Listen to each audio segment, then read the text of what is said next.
diminta untuk mengendalikan aktivitas bisnis dari Danantara ini juga adalah orang-orang yang dicurigai atau dipersepsikan sebagai mereka yang gagal untuk membersihkan BUMN, mereka yang gagal untuk menghalangi korupsi berlangsung di perusahaan-perusahaan negara. Kan itu satu paket berpikir, dianggap bahwa mimpin BUMN aja atau menteri yang seharusnya mengawasi BUMN itu atau mengkoordinasi BUMN itu gagal untuk membuat BUMN ini sehat.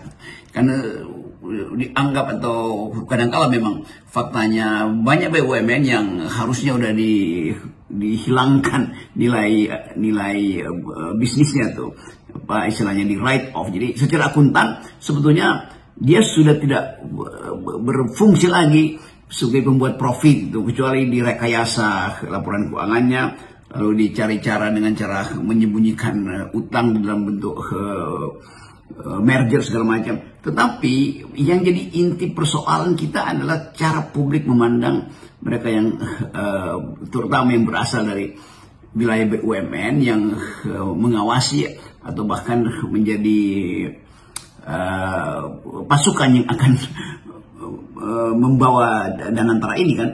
Jadi sekali lagi kita masuk di dalam satu wilayah yang memang bukan soal ekonomi, bukan juga soal politik, tapi soal persepsi publik. Nah, persepsi publik ini berkembang terus atau tumbuh terus karena perubahan-perubahan di dalam konsep Danantara itu sendiri kan. Komposisi yang berubah dan mungkin juga kejelasan siapa yang akan atau lembaga mana yang akan nimbrung di situ, BUMN mana aja yang akan dipastikan jadi core bisnis dari Danantara. Apakah perbankan itu dianggap bahkan mungkin terlalu berbahaya kalau perbankan dimasukkan di situ, karena sistem perbankan itu punya semacam kepekaan yang berbeda dengan perusahaan yang non finansial. Jadi semua hal itu berputar di dalam pikiran publik dan menimbulkan sinisme. Tetapi harus dianggap bahwa sinisme publik itu berdasar juga karena kepercayaan pada pejabat-pejabat negara, pejabat BUMN, terutama pada kasus-kasus belakangan ini, asuransi, Asabri, Pertamina, macam-macam itu, kemudian Wika. Jadi segala macam hal yang ada di publik itu justru dicurigai sebagai problem yang tidak, atau bukan dicurigai, dianggap tidak bisa diselesaikan oleh BUMN sendiri, lalu sekarang mau digabung. Jadi semacam gabungan dari mereka yang bermasalah. Kira-kira itu persepsi publik terhadap Danantara. Danantara, seperti yang dikatakan oleh Hasim, adiknya Pak Prabowo, itu adalah mimpi Pak Sumitro, ayah dari Presiden Prabowo. Tapi apakah benar Danantara seperti yang sekarang ini yang dibayangkan oleh Pak Sumitro, yang selama ini pemikiran-pemikiran ekonominya kan ini ya namanya seorang sosialis ya, ini lebih berpihak kepada rakyat, termasuk juga soal koperasi misalnya. Apalagi setelah Danantara ini dikaitkan dengan ide besar Presiden Prabowo yang bersumber pada ide ayahnya di tahun 70-80-an, dan orang akhirnya mencoba membaca apa sebetulnya ide awal dari Danantara ini kalau dilihat dari historisitasnya itu.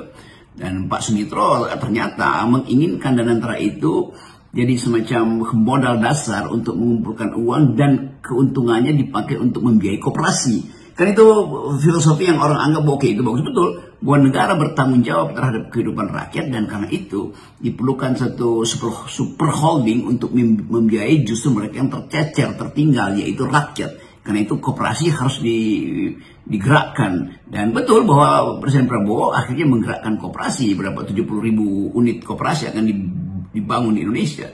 Tetapi pertanyaannya, apakah dana Danantara ini, hasil investasinya itu akan disalurkan atau akan menguntungkan perusahaan-perusahaan yang sifatnya kepemilikan kooperatif? Kan itu juga yang belum diterangkan oleh pemerintah. Sementara isu sudah berkembang bahwa sebetulnya yang akan diuntungkan adalah bukan koperasi, tapi perusahaan-perusahaan lain yang memungkinkan nilai tambahnya itu dinikmati oleh kalangan oligarki. Kan itu sebetulnya yang harus diterangkan secara ideologis, bahwa itu penting untuk memperlihatkan bahwa ada aspek sosialisme di dalam ide Pak Sumitro itu. Apakah juga Danantara hari ini ada di dalam ingatan sejarah yang sama?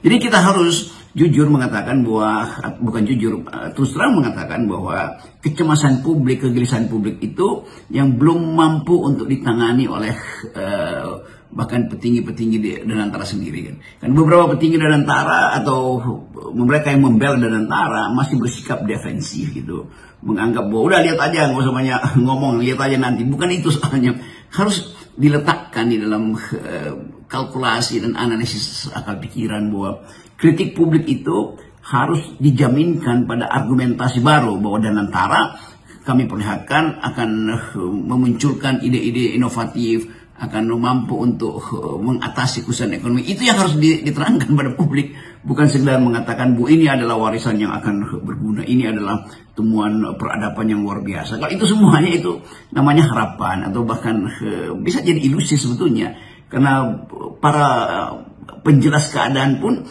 justru membuat keterangan mereka itu menyebabkan ketidakjelasan baru.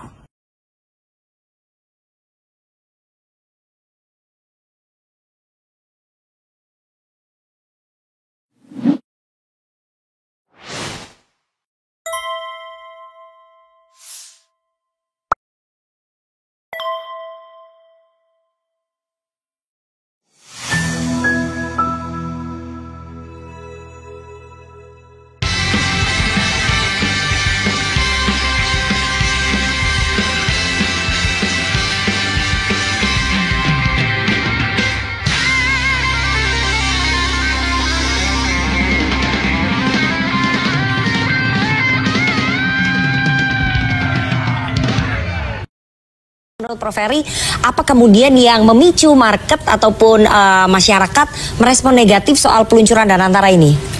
Market nggak terbelah, market memang drop, sangat negatif, tidak terbelah. Sejak muncul isu adanya Danantara, itu saham-saham yang masuk ke Danantara, terutama bank-bank himbara, itu dibuang habis, sell down. Termasuk Telkom. Ini tidak terbelah. Ini udah satu indikator bahwa masyarakat tidak bisa menerima Danantara. Nah pertanyaannya kenapa? Kenapa tidak bisa menerima Danantara? Satu mbak, bank saya katakan tidak boleh masuk Danantara. Kenapa? Bank mempunyai yang namanya systemic risk. Ya, ingat kan kasus Senturi yang kecil aja, ya semua kelabakan dan semua orang di market mengatakan wah ini bisa dijadikan alat, ya bank kan punya likuiditas, ya bisa dijadikan alat politik kan itu, ya kan? Saya sudah katakan di Dewan Pakar, tolong keluarkan ini bank. Dewan Pakar. Saya pernah menjadi, Saya katakan kepada Pak Ketua Dewan Pakar Pak Burhanuddin Abdullah, keluarkan Pak yang namanya bank, this is systemic risk. Waktu itu market belum bereaksi dan ternyata begitu diumumkan dan antara bank masuk ke sana jebol semuanya mbak. Nah yang kedua pertanyakan, saya pertanyakan kembali ya mbak ya ini saya dari kacamata bisnis ya, saya cuma mau tanyakan apakah kalau menyambung kepada idenya Pak Sumitro Joyo Hadikusumo kita memerlukan super holding? This is a question mark. Sebab apa? Sebetulnya yang kita perlukan bukan super holding tapi an SPV, special purpose vehicle. Nah, yang kedua adalah ada myopia, kesalahan tentang aset. Aset dibilang 14 triliun, net worth-nya itu cuma 10%, Mbak. Ya. Bank misalnya 10% equity, dana pihak ketiga 90%. Yang lain ini ya nggak bisa di-leverage mbak. Pertamina PSP mbak, Public Service Obligation, ya PLN Public Service Obligation, siapa yang meminjemin duit? That's my question. Ya kan, jadi at least a big nonsense kalau dibilang kita bisa leverage. No, what matters is yang penting bukan aset mbak. Yang namanya sovereign wealth fund, apalagi sebesar Temasek, you have cash or not to invest. Bukan aset, aset it doesn't matter. Jadi kita nggak punya cashnya nih. Nah ini masalah cash. Nah sekarang menjadi pertanyaan, katanya Temasek kok duitnya diambil dari negara? Apa perbedaannya sih? Karena kan ini seperti mengacu ke Temasek Holding ya, Super Holding di Singapura. Tapi ada bedanya nggak antara Danantara kita dengan Temasek? Apakah itu dua entitas yang berbeda? Banyak bedanya mbak. Pertama adalah kembali lagi yang namanya Temasek itu sebetulnya private companies. Ada sahamnya pemerintah di sana, ya kan? Yang kedua, figur-figur yang ada Temasek bukan figur politik. Oke. Ya inilah yang membuat masyarakat bertanya, terutama investor. Mbak, bayangin indeks dari 7.500 jatuh ke 6.300, tidak ada terbelah. Itu semua negatif. Yang kedua, dolar itu hampir 16.600 loh. Ya. Ya kan? Ya, saya sebagai analis cuma mengatakan please be cautious. Terutama bank-bank, Mbak. Ya, bank ini tidak boleh masuk ke dalam satu rumah. Nah, sekarang begini, Mbak. Ada nggak sih yang mau invest dengan kasus Pertamina kayak gini? Siapa yang mau invest? Ray Dalio. Dari mana Ray Dalio? Dia bilang ini Pertamina kayak begini, Bos. Ya kan? Oke. Nah, yang kedua adalah adanya kembali lagi di luar bank systemic risk di dalam satu rumah yang namanya super holding. Once satu company terjadi kayak kasus Pertamina ini, orang akan melihat itu akan berpengaruh terhadap yang lain lah. Dia bilang nih bagaimana sih manajemennya? You can control Pertamina or not?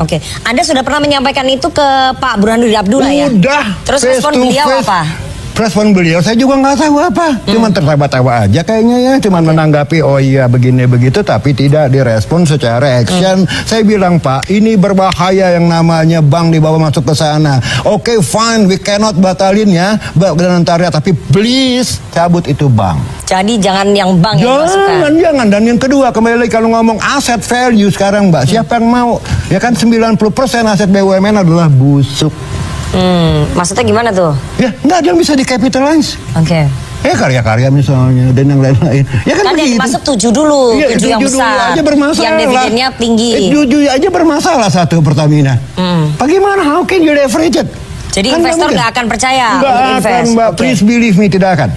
Jadi IHSG anjlok, nilai tukar rupiah melemah, itu adalah sentimen negatif karena peluncuran Danantara. Karena kembali, bukan masalah Danantaranya, kembali lagi, vehicle-nya salah. Bukan Danantara, bukan super holding yang kita butuhkan, tapi special purpose vehicle kayak Inang.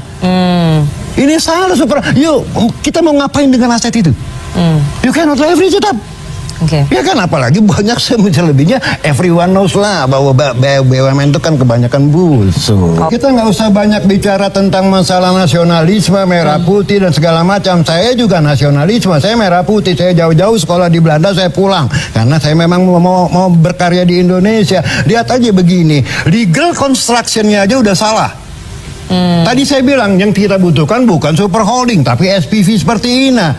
Lantas ada bilang, oh kita bangga dengan 14.000 triliun aset loh. What matters is not asset, you have cash or not. Berarti kan masyarakat curiga loh, kok kenapa yang didirikan oleh super holding bukan SPV? Kan begitu. Dan kita tahu track recordnya BUMN selama ini. Sampai kemarin muncul kasus Pertamina. Who wants to believe it? Who wants to buy the story? Kan itu poinnya. Ya kan, bukan masalah rasionalisme atau tidak. Saya sebagai pengamat nggak penting. Ya kan, ada satu legal construction yang menurut saya salah. Saya tidak against Danantara, saya tidak against ide Pak Sumitro, tapi vehicle-nya, kendaraannya bukan super holding. Terjadinya apa? Ya tadi kayak Ina. Kenapa Ina tidak ya kan, ini kan masalah investment, ya kan. Ini kan sekarang begini Mbak, ya kan. Mbak kalau mau investasi mesti punya modal misalnya 30%, ya kan. Leverage dengan bank loan 70%, dan it matters. Tapi you have cash 30%, bukan aset. Jadi 14.000 triliun itu net worth-nya cuma 10%. Kan bank cuma 10% equity-nya. 10% itu pun sebagian yang pabrik, ada milik pabrik, Mbak. Nah, yang saya mempertanyakan kembali lagi, ini kok OJK diam-diam aja ya? Ya kan? Padahal kan ini public company. Assalamualaikum warahmatullahi wabarakatuh.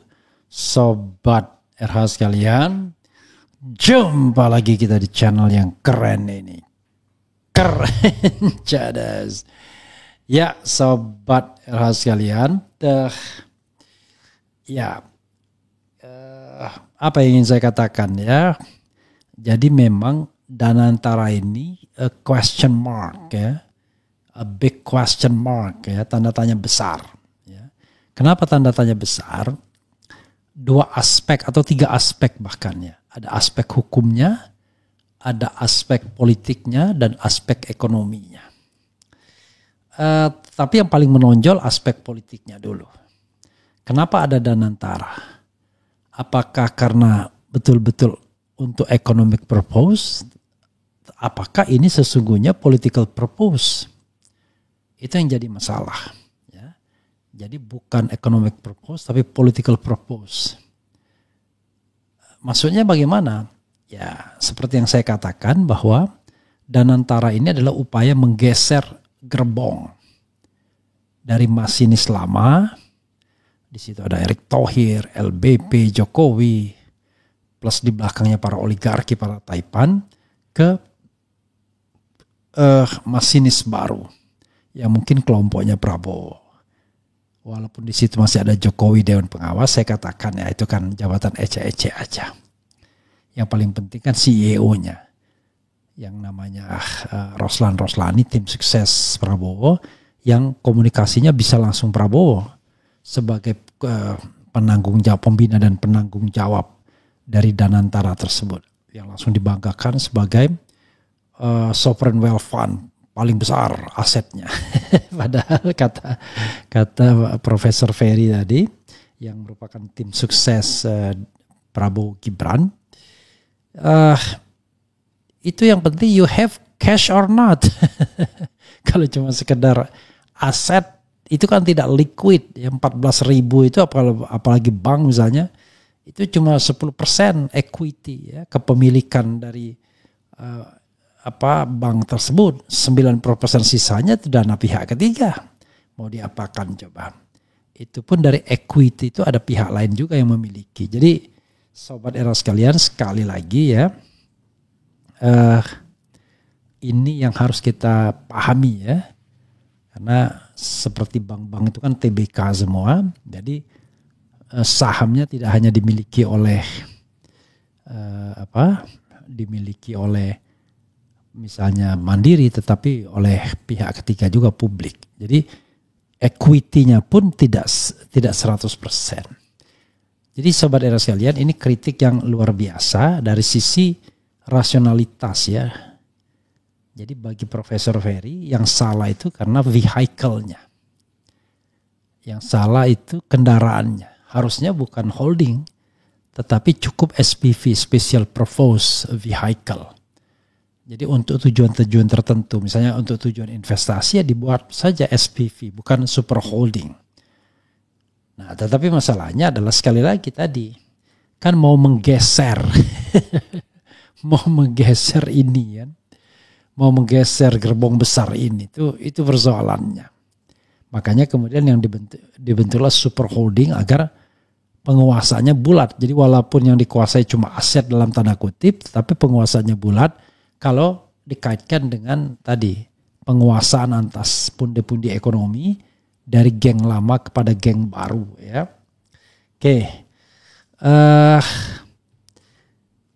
Wah, ini yang umrohnya sudah tidak perlu lagi ya. Karena sudah fully book. Sudah fully book dan kemudian tinggal berangkat saja. Alhamdulillah Sobat Era sekalian ya. Yang umroh itu sudah 120 orang ya. Jadi tidak menerima lagi pendaftaran ya. Untuk periode berikutnya juga sudah fully book yang saya dengar. Untuk bulan Syawal juga fully book. Nah yang masih ada tuh bulan Juli pertama setelah Idul Adha. Itu rencananya akan charter pesawat. Nanti kalau tertarik kita akan share ya informasinya. Begitu Sobat Era sekalian. Coba kita baca ya berita di fajar.co.id. Jadi Profesor Ferry tadi memberikan highlight ya. Highlight pertama ini salah vehicle-nya. Harusnya SPV bukan super holding menurut dia. Highlight kedua, ini orang-orang politik. Mau apa? Bukan profesional murni. Roslan Roslani siapa dan lain sebagainya. Ketiga, aset yang dibangga-banggakan 14.000 triliun itu yang cashnya mana? You have cash or not katanya. Ini kan bicara tentang investasi. Ya. Lalu dia juga mempermasalahkan soal bank yang dimasukkan ke sana. Padahal bank ini rentan sekali kalau dia dipolitisasi. Karena ingat 90% itu milik pihak ketiga yang bisa kalau suatu saat withdraw the money atau katakanlah terjadi penarikan besar-besaran ya, itu tidak ada bank yang bisa tahan ya kalau ada rush seperti itu. Jadi karena itu bank tidak boleh ada unsur politisasinya. Walaupun dari dulu ya juga politisasi. Rata-rata orang yang masuk bank itu kan orang-orang lingkar istana semua ya. Rata-rata kan. Yang menjadi komisaris, bahkan sekarang zaman Prabowo ini orang-orang politik itu bisa menguasai Pertamina, menguasai ini, menguasai itu dan lain sebagainya. Pokoknya tambah politisasi. Jadi betul guru politiknya mengajarkan ya. Jadi guru kencing berdiri, murid kencing berlari ya. Emang. Oke. Coba kita bacakan ini beritanya ya. Fajar.co.id. Ekonom sekaligus mantan Dewan Pakar Tim Ses Prabowo Gibran, Profesor Ferry Latuhihin melontarkan kritik keras ke Danantara. Profesor Ferry Latuhihin memberikan kritikan terkait ramainya tokoh-tokoh politik yang dipilih menjadi pengelola Danantara. Menurutnya dipilihnya tokoh-tokoh politik itu bisa memberikan gambaran terkait lembaga yang baru diresmikan oleh Presiden Prabowo Subianto itu. Figur-figur politik yang tampilkan semua figur politik Rosan. Misalnya dia kan figur politik kepala ketua tim sukses Prabowo, kata Profesor Ferry Latuhihin. Erick Thohir terkait dengan Jokowi, Pandu terkait dengan LBP, Pak Luhut. Figur-figur ini memberikan gambaran ke masyarakat this business entity or political entity. Lanjutnya. Ia pun mempertanyakan terkait pengelolaan Danantara yang dipilih dari mereka yang tidak berasal dari dunia politik. Gini, ini kan masalah trust, kepercayaan. Apakah tidak ada orang lain yang tidak berbau politik, pungkasnya. Terkait hal ini, juru bicara PDI Perjuangan Guntur Romli memberi respons dengan mendukung pernyataan dari Profesor Ferry Latuhihin. Melalui cuitan di akun X pribadinya, Guntur Romli mempertanyakan terkait tupoksi dari Danantara apakah terkait bisnis atau politik. Ekonom dan mantan Dewan Pakar Tim Ses Prabowo Gibran memberikan kritik yang keras pada Danantara. Ini entitas politik apa bisnis, tulisnya di cuitannya itu, dikutip Selasa. Lanjut, Guntur menyindir terkait Danantara yang disebut tidak tepat dan tidak sesuai dengan mimpi Profesor Sumitro. Karena banyaknya orang-orang politik mengelola Danantara juga tidak tepat. Danantara disebut mimpi Profesor Sumitro ayah Prabowo, pungkasnya. Ya, saudara sekalian, sekali lagi ya, apa yang disampaikan oleh oleh Profesor Ferry Latuhihin ini menurut saya ya perlulah dipikirkan. Jadi begini, kalau pikiran-pikiran rasional ini ya kita bisa mencernanya secara rasional pula. Ya, ini political entity, ini business entity or political entity ya. Ini saja kita susah menjawabnya. Kalau dia business entity, kenapa pengelolanya itu adalah orang-orang politik semua yang terkait dengan tim sukses. Jangan lupa Erick Thohir dia tim sukses Jokowi di 2019 ya. Kemudian ada pengelola tim sukses, ketua tim sukses Prabowo Subianto, Roslan Roslani, kemudian keponakan LBP dan lain sebagainya. Jadi kalau saya mengatakan ini adalah pergeseran gerbong, bisa jadi karena kan yang paling penting kan penanggung jawab terakhirnya itu di Prabowo Subianto. Jadi Prabowo dengan desain Danantara ini dia bisa masuk dalam struktur secara langsung. Ini yang sebelumnya tidak bisa. Ketika masih dalam struktur BUMN, mentoknya di Erick Thohir semua. Presiden tidak bisa langsung intervensi. Kalau dia mau intervensi terlalu banyak entitas yang dia intervensikan. Kalau sekarang ini cukup satu Danantara yang grabbing aset ya dari 7 BUMN besar yang sebenarnya asetnya juga dipertanyakan ya, aset lebih banyak pihak ketiga kalau bank 90% dana pihak ketiga. Jadi ada di situ ada 4 Himbara, ada Telkom, ada Pertamina, kemudian ada Main ID mungkin ya. Tapi sekali lagi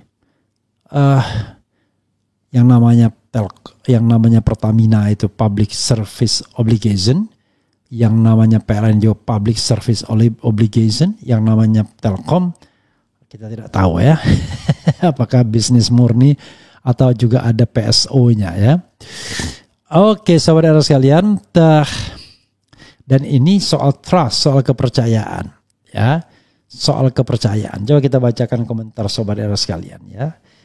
Saya kira menarik apa yang dikatakan Ferry ini ya, karena di awal Prabowo membangga-banggakan ini sebagai sovereign wealth fund paling terbesar di dunia. Dia merujuk angka aset yang 16.000 triliun tersebut yang ternyata ya cuman aset doang. Apalagi katanya, kata beberapa di antaranya aset busuk yang karya-karya misalnya, yang tidak bisa dikapitalisasi kata Siano. Ya aset busuk itu misalnya ya itu pelabuhan, ya kan, kemudian bandara, itu aset busuk yang tidak bisa dikapitalisasi karena akhirnya mangkrak ya.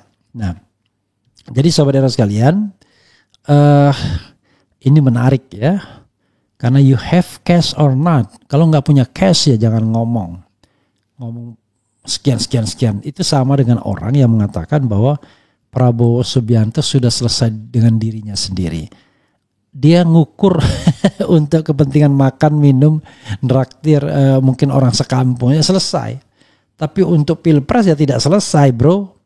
Ya, siapa yang punya cash 1 triliun? Wah, kekayaan Prabowo kan lebih dari 1 triliun. Iya, tapi dalam bentuk aset, bukan dalam bentuk cash. Karena cash is a panglima, ya. Cash is a leader di dalam pilkada dan pilpres itu. Itu yang penting cashnya. Nah, cashnya itulah yang kemudian dicari dengan ngutak-ngatik. Salah satunya adalah ngutak-ngatik BUMN. Paham bro ya? Jadi kita jangan terkecoh seolah-olah wah itu sudah selesai dengan masalahnya. Anies miskin, ya kan? Ini miskin. Ya, hitungannya kalau cuma sekedar yang namanya kekayaan pribadi. Tapi kalau untuk pilpres kita butuh uang cash triliunan, itu lain persoalannya. Ya, sekali lagi cash. You have cash or not, ya. Bukan sekedar aset. Aset nggak penting dalam pemilu. Makanya kemudian yang perlu dikuasai adalah pusat-pusat kecairan. Ya, itulah salah satunya bank. Karena bank punya cash. Paham ya? Ya, gitu. Oke, coba kita bacakan ya. Krisis kepercayaan di negeri ini ya. Kemudian udah tahu rakyat sudah susah percaya dengan pemerintah, masih aja mau buat yang aneh-aneh. Pemerintah sekarang pikirannya hanya harta bukan amal. Hahaha. Balik lagi ke jiwa mental seseorang. Kalau setiap program baru dicurigai, gimana negara mau maju? Sama saja seperti membangun bisnis tapi takut dibohongin sama bawahan. Ya bukan soal takut dan tidak takut, tetapi persoalannya adalah from the beginning ya, ini mau bikin yang baru yang benar-benar pure bisnis ataukah ini konstelasi politik yang diotak-atik biar berubah. Kan itu persoalannya ya, siapa yang menguasai, siapa yang dikuasai, itu persoalannya. Kemudian selamat malam Pak RH, salam dari Haur Gading, Kalimantan Selatan. Assalamualaikum warahmatullahi wabarakatuh. Abang RH, harusnya Prabowo ringkus Jokowi dan kroni-kroni yang kotor bobrok, itu baru Prabowo hebat. Ya itulah dulu ya salah satu kepercayaan publik, yaitu tangkap Jokowi. Nah, kalau Jokowi ditangkap, itu publik baru naik kepercayaannya kepada Prabowo. Ampun lihat Anda Bung. Oke. Rupanya muncul lagi buzzer ini ya. Saya hide dulu dah ya. Oke. Kemudian masih adakah yang bisa dipercaya di negeri ini? Pak Refli, menurut saya kebijakan dan terobosan Pak Prabowo kurang menyentuh rakyat kecil dan rawan korupsi dan penyalahgunaan lainnya. Iya, Anda boleh memuji, boleh mengkritik, tapi nggak usahlah ngata-ngatain ya, nggak elok ya, gitu. Apalagi ngatainnya cuma itu aja, sakit hati dan lain sebagainya. Nggak maju-maju kita kalau Anda cuma ngomong sakit hati.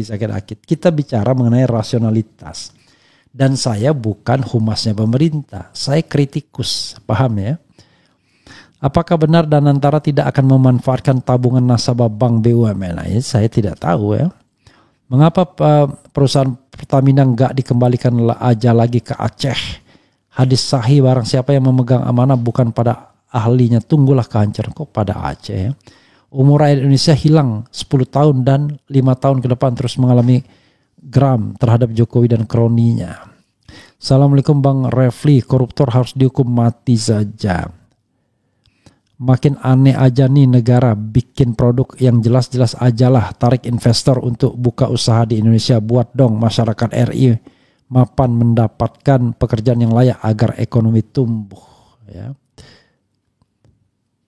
Pak Refli giveaway baju koko.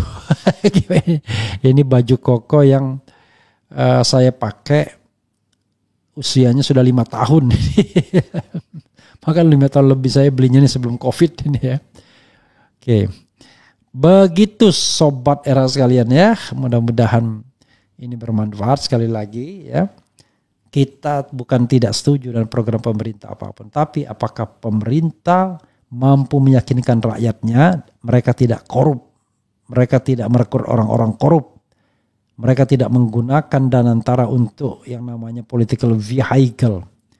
Ada memang bisnisnya, ada memang ekonominya, tapi ujung-ujungnya tetap aja kekuasaan. Nah itu yang perlu digarisbawahi. Begitu ya saudara sekalian. Wassalamualaikum warahmatullahi wabarakatuh. Keren, cadas, cie.